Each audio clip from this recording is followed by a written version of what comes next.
What if the new heavens and earth don't come after the millennium, but they actually happen in relationship to the second coming of Christ? If you're like me, you were probably taught that tribulation happens, Jesus comes back, 1,000-year reign, Satan gets out that last time, then God destroys the heavens and earth, and he's going to make a whole brand new set. Kind of like he takes a bunch of TNT to this planet, blows it up, and creates something different. But I was teaching through the book of Isaiah some years ago, and I got tripped up there because Isaiah says very clearly that the new heavens and earth come about, and people are still having kids, they're still making houses, they're planting trees, etc. There's Romans chapter 8, where Paul tells us the timing of the new heavens and earth. 2 Peter chapter 3, Peter tells us, and so many more. So let's get into this. Let's go ahead and take a look and see what Scripture actually reveals. In Revelation 21, then I saw a new heaven and a new earth, for the first heaven and the first earth had passed away, and the sea was no more. All right, that is where a lot of people start, and that's also where they stop. But if we take a look at the parallel passages, we're going to start to see that it is not nearly as simple as we were led to believe. Isaiah 65:16, God says that the former troubles are going to be forgotten and they will be hidden from his eyes. He goes on in verse 17, behold, I create new heavens and a new earth, and the former things shall not be remembered or come to mind. But be glad and rejoice forever in that which I create. For behold, I create Jerusalem to be a joy, and her people to be a gladness. So we have the new heavens and the new earth.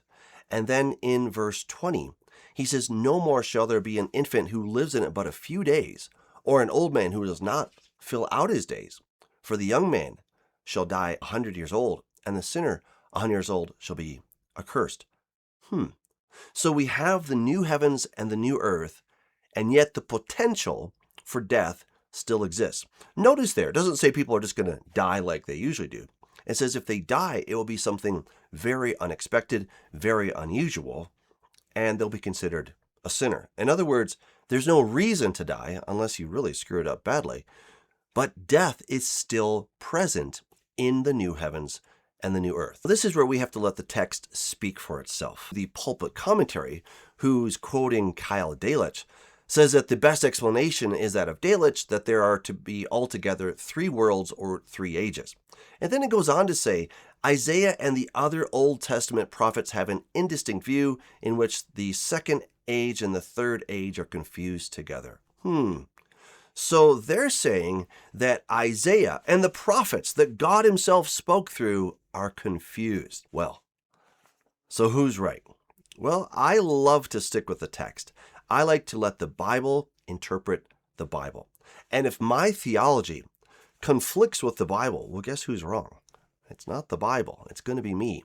And so if the pulpit commentary, quoting Kyle Delitzsch, says that the prophets are confused, but somehow later theologians have it correct, I'm going to probably have to go with the Bible. I grew up very dispensational, and I believe that we had the return of Christ, we had the millennium, and then we had the new heavens and the new earth. It made so much sense. But as I dug into Scripture, I could not reconcile these things without just wholesale throwing out the book of Isaiah and the many other texts that we're going to look at.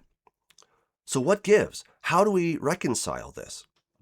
Let's take a look at Isaiah 66, starting at verse 20. And they shall bring all your brothers from all the nations as an offering to the Lord on horses and in chariots and in litters on mules, etc. And some of them I will also take for priests and for Levites, says the Lord. For as the new heavens and the new earth that I make shall remain before me, says the Lord, so shall your offspring and your name remain. From new moon to new moon, from Sabbath to Sabbath, all flesh shall come to worship before me, declares the Lord. Now let's take a look at Romans chapter 8. Paul says, for creation waits with eager longing for the revealing of the sons of God. Hold on to that thought. That one's really important. The revealing of the sons of God. That means when we get our new bodies. For the creation was subjected to futility, not willingly, but because of him who subjected it in hope, that the creation itself will be set free from its bondage to corruption and obtain the freedom of the glory of the children of God. For we know that the whole creation has been groaning together in pains of childbirth until now, and not only the creation, but we ourselves who have the first fruits of the Spirit, groan inwardly as we wait eagerly for adoption as sons, the redemption of our bodies. What is Paul saying? He's saying that the creation itself, the earth, the trees, the plants, everything, the entire cosmos, is eagerly waiting for when we get our new bodies. Scripture is very clear when we get our new bodies. The resurrection is going to happen in conjunction with the second coming of Christ. When that happens, we get our new bodies. Well, of course, that happens before the millennium. So if we get our new bodies before the millennium, then creation itself is eagerly waiting to get its new form, and that will happen in conjunction with the second coming of Christ. But look, this isn't even the best reason. Let's think about what are the conditions going to be like when Jesus comes back. Every island and every mountain is going to be moved out of its place. Mountains are going to collapse. Towers are going to fall. Ships are going to sink. Waters are going to turn to blood. This sounds kind of nasty, this place. It sounds really crazy. Not only that, but check this out in 2 Peter. The day of the Lord will come like a thief in the night, and then the heavens will pass away with a roar, and the heavenly bodies will be burned up and dissolved, and the earth and the works that are in it will be exposed. So the day of the Lord is when Jesus comes back. When that happens, the heavens are going to pass away with a roar. So this passing away, what does that mean? Jesus said that the heavens will pass away. Revelation says that the heavens are going to recede like a scroll. Well, there are 4 distinct places in Scripture where we're told about this thing called the veil. In Ezekiel chapter 1, it says that he was sitting by the river Chebar with the captives of Judah, and the heavens were opened, and he saw visions of God. At the baptism of Jesus, it says that the heavens were opened. At the stoning of Stephen, the heavens opened, and he saw Jesus standing at the right hand of the Majesty on high.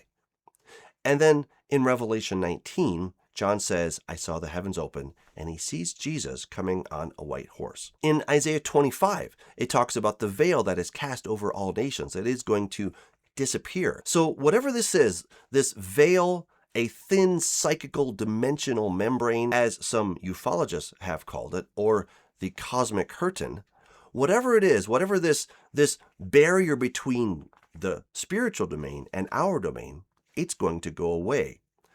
Apparently, it's going to look like a scroll that's being rolled up. It's going to disappear. Peter says that it will pass away with a roar. When that happens, fire is going to accompany that. Peter says the heavenly bodies will be burned and dissolved. Why would there be fire? Well, this one's really simple. Scripture says that our God is a consuming fire.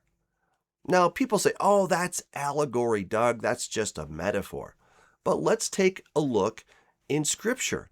When God came down on Mount Sinai, and that really did happen, he really did make an appearance, what happened to the mountain?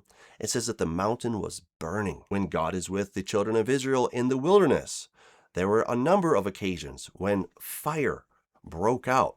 One is called Taberah, where God's fire broke out among the people because they were complaining incessantly. It's a whole different story.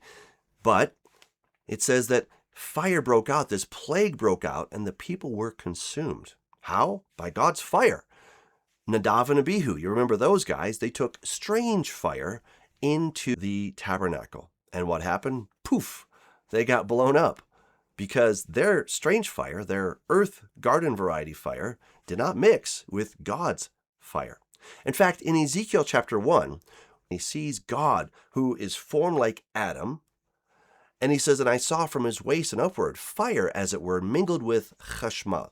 The word chashmal in Hebrew is the word electricity. So God is fiery. He has electricity of some sort, probably not just the 110 that we plug in, but something much more incredible, plasma, some kind of state that we don't fully understand. He is God after all. But the descriptions we get of him are power, are glory, and this electricity and fire. And wow, you want to be very careful. So when the veil between heaven and earth disappears, well, guess what? Jesus is coming back Check this out in Isaiah 66. For behold, the Lord will come in fire, and his chariots like the whirlwind, to render his anger and fury and his rebuke with flames of fire. In 2 Thessalonians chapter 1, when the Lord Jesus is revealed from heaven with his mighty angels in flaming fire. When Jesus comes back, he's coming with flames. He's coming in a fiery mass that we can barely comprehend. And so when that veil between heaven and earth is taken away, the earth that is corrupted, that has degeneration, it has decay in it, well, what happens to it? It begins to burn. Just like when God came down on Mount Sinai, the mountain began to burn. So how long could the earth continue in that state? Well, not very long, because corruption and incorruption cannot exist together. We know that that's a principle, that nothing corrupted can exist in God's presence. It's not that God is offended. It's just that, well, test it. Put your hand in the fire, see what happens. I don't recommend that. But you get the idea.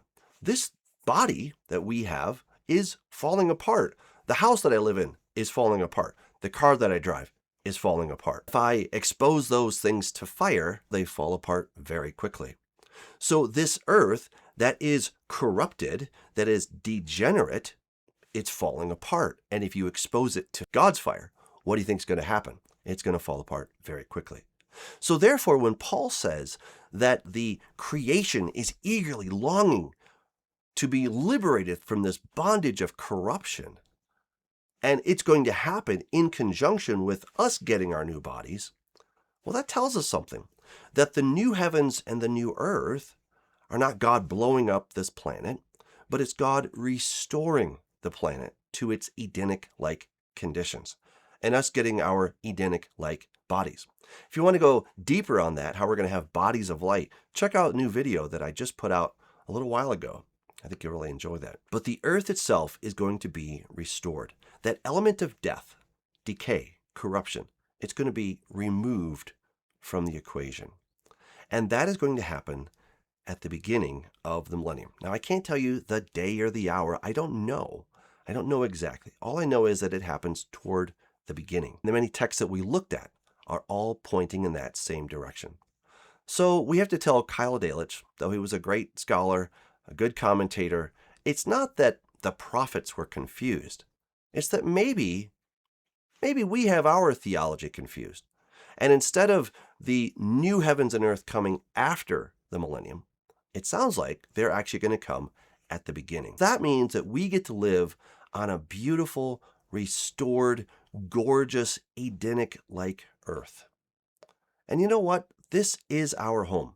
We're not going to be living up by and by out yonder, up in the sky with a harp. No.